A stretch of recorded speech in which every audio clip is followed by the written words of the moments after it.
Hey, what's going on, everybody? I'm North from Fandango.com, live here at the Las Vegas Convention Center for CTA 2009, the spring show, and I got a chance to check out some new stuff on the Palm Pre. Sprint and Palm had a little VIP lounge, as they're calling it, which is really just a room out of the way off the show floor to let journalists and other folks check out some of the new Palm stuff. Still hands off. They're not letting us actually play with the phones yet, but they had a few new apps, Pandora and some other stuff, worth taking a look at. So let's take a look. Saw stuff at CES, so I'll just launch the launcher. This is where we kind of have a little bit of a Sprint message, but there's a great third-party application messages here as well too. So I'll just roll up to Pandora. Actually, let me do the NASCAR application. Obviously, we're Sprint guys. We're going to push NASCAR and Sprint TV. So this is just our traditional application. I mean, the place where this really kind of shines is on race day, where you can follow during live action, anything related to your particular driver, or you can see race results as well too. NASCAR's that bike race Lance Armstrong's in? Yeah. If I'm not as eloquent, it's maybe that I'm not a NASCAR fan as well. No. Yeah. I was making fun of myself. I'm not. So Sprint TV is probably a good example as well too, and it'll kind of show you. Let me shut this too, because you really don't need the keyboard unless you're typing. So I'll just go to live TV feed.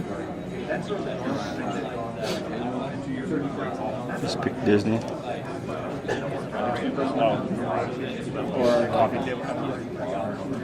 It's going to render it. And that can go widescreen. Okay. Yeah. In fact, I think that's the only. Okay.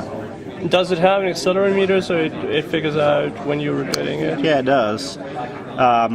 And in most applications, like the web and certainly in photos, it's going to be contextual. The same thing with the TV. I think with the TV, it's always widescreen. I don't think there's the ability to actually change. Right. So, and the cool thing again, these are all live applications. This actually went back. It may actually on this one go back to the viewer. I think if I can get you another application. So we talked about Pandora. Can we? You might not know this, but if I'm watching something on the TV and I saw that it went back to the card mode, will it keep, like if I switch to say send a text message, will it keep the audio of the TV program playing? Yeah, I don't know. I don't know that specifically on that. But the video would definitely not play. Usually, what it does is it will pause. It'll pause. Yeah.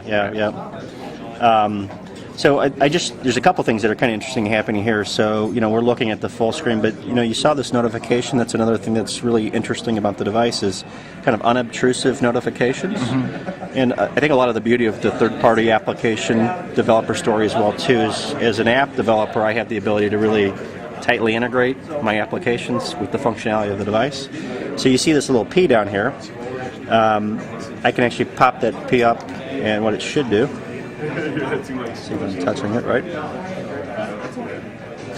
It's pulling up my Pandora, kind of a small browser bar, basically. Right. Gives me the ability to control the app there.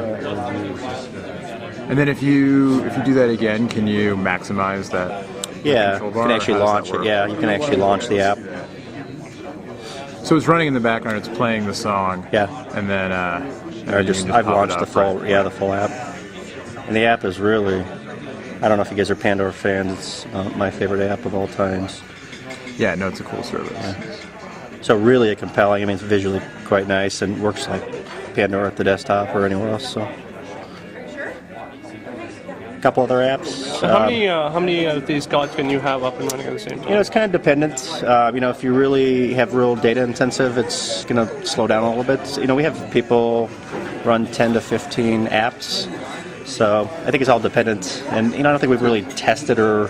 But it's theoretically unlimited.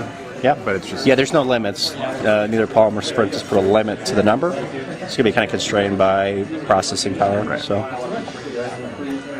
Flight View or Fandango. I don't know if people know. It's kind of the movie application. Mm-hmm. So the music's still playing, right? Yeah. Can you hear that? Can you hear the music?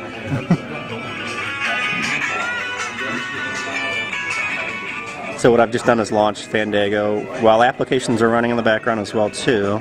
So I'll just go to Fast and the Furious. So from an application perspective, it's bringing up ratings. I could go to the trailer and see what the trailer does. Should move me.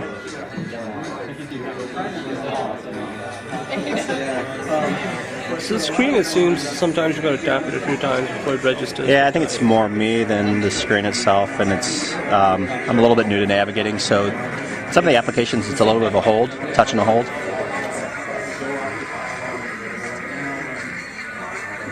So we'll see. I don't know if there's even content here, and it looks like it's going to shut down the. It's going to default back to the primary application from an audio perspective. Right. Which makes sense since there's audio. Well, I guess we have to listen to Vin Diesel now, but it's okay. Now, what's the software that's running this on? Do you know? It's not QuickTime, I imagine. Is it? I think this is probably web-based, so this is probably a web app. Okay. Yeah, on this particular application. I mean, that's the other thing from a third-party perspective. WebOS is really built on web technologies. So if you're an AJAX programmer, a CSS programmer, HTML, XML, Perl, I don't know all the different web technologies. So it supports Flash video? I think out of the gate, I don't think Palm has officially announced anything, but there's an alliance, a Flash alliance. In fact, at Mobile World Congress, they announced an alliance with them. So I think that's information to come. Okay.